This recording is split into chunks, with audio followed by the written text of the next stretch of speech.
Hoy, Yuzon!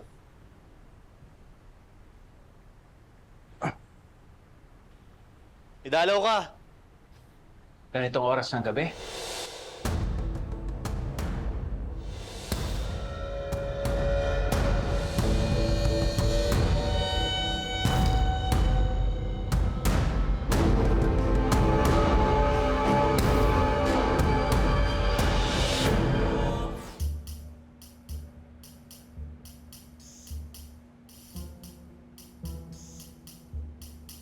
My dear Victor, look what you did.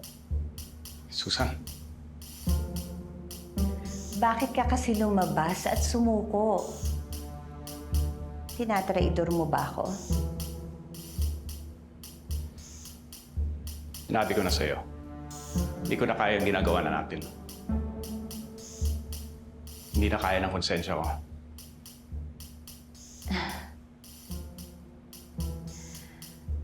Ako din naman.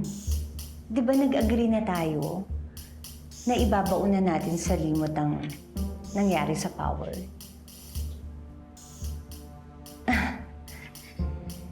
And here you are. Hinahalungkat ulit yun. Ano bang problema? Bakit ka bumabaliktad? Hindi ka sumunod sa usapan natin. Pati anak ko. Dinamay mo sa panluloko mo.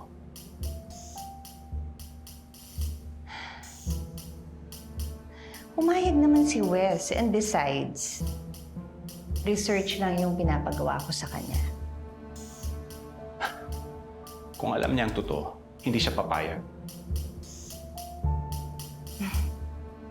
Mahiya ka sa asawa ko. Hindi niya gusto ito.